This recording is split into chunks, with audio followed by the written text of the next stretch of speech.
Hey there, I'm Chris from Intro Games with a quick look at Apocalypse Garden. Well, the end of the world came and went, and as one of the world's preppers, you survived. The ration packs are beginning to run out, so now you're trying to grow a garden from the seeds you've saved. In this game, the question you'll need to ask is how does your garden grow? Those ration packs won't last forever after all. Grow your vegetables, protected from intruders, and don't starve. In the one-player version, your goal is to get to the end of this deck over here without starving or spending a full turn at zero food. With two players, there's a cooperative and a competitive mode. Either way, you'll want to score points from harvesting vegetables and helping neighbors without starving.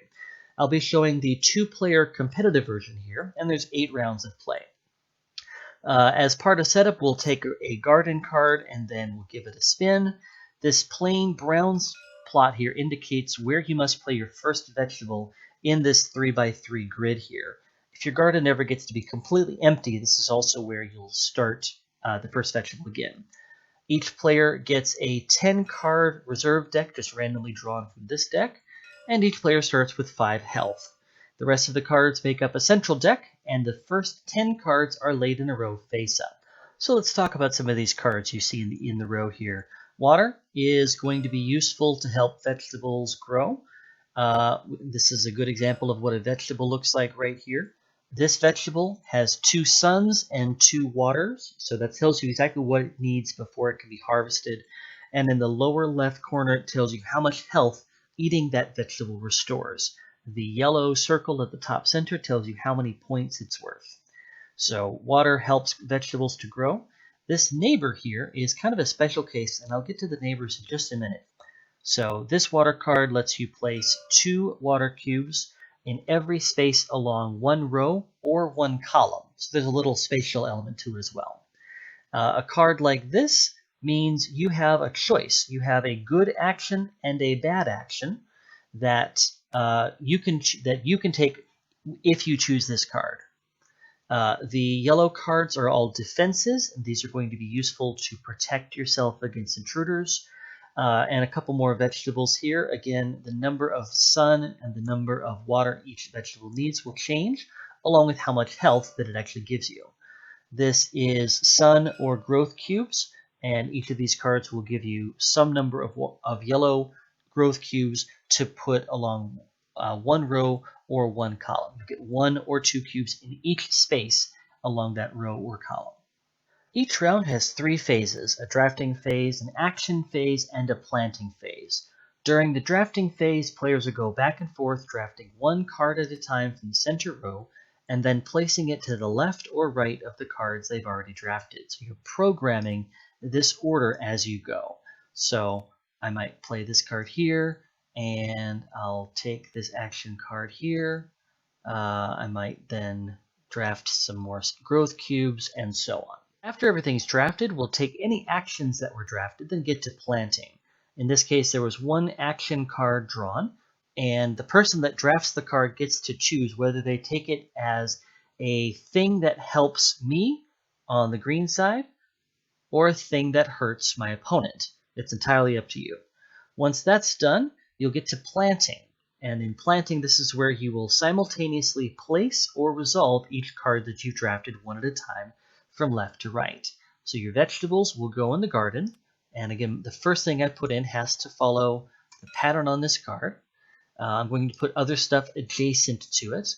And then I'm going to add some water cubes, and then some sun cubes, and then some more sun cubes. And I'm going to do that to this column here. So I've put out all of the cubes into my garden. I now have 3 sun cubes and 2 water cubes on each of these vegetables. This card right here only needs 3 and 2, so that means this vegetable can be harvested. So what I would need to do is I would basically pay 1 health to harvest as many vegetables as I'm able, which means I would then take the card over here to my stockpile, and then I would just discard the cubes. This card over here needs 3 sun and 3 water, and that means I'm 1 water short, so I'll need to get some more water the next round to complete this vegetable. Let's talk about the neighbors for just a minute. In the story of the game, the neighbors are the people living nearby who all have their eyes on your vegetables. When they come out of the deck, They will ask nicely for some vegetables. If you give them one of those vegetables, you'll gain an ally card, which is always good, and will boost your score at the end of the game. If you refuse them, you'll have to add an intruder to your reserve deck. If an intruder is drawn, they'll run through your garden from a specific direction and steal everything from a row or column with the most vegetables. So there's also kind of a neutral thing that can happen. If I were to give the survivalist the potatoes or the onions they want, then they become an ally. If I give them any other vegetable, I can still count them towards my score, but they don't become an ally. As mentioned, ally cards are always good. They will be placed into your reserve deck when you acquire them, and whenever they come out of the deck, you'll get to resolve them immediately. Intruders work the same exact way. If you get an intruder, it goes into your reserve deck, and it will come from a specific direction, and it will take all the vegetables in the most populated row or column, depending on the direction it's coming through, and some of the defenses can stop them. So for example, I can put a defense on any edge of my player board, but this intruder would not be stopped by this particular defense because that's what it says on the card. The game ends after 8 rounds, and you'll score points for your harvested vegetables, whether you eat them or not, along with your humanity bonus, how many neighbors you assisted multiplied by your current health. That means you'll need to balance these two interests for your food while avoiding turning neighbors into intruders. Can you keep yourself fed and keep the precious plants away from the intruders, or will you be forced back into the ration packs?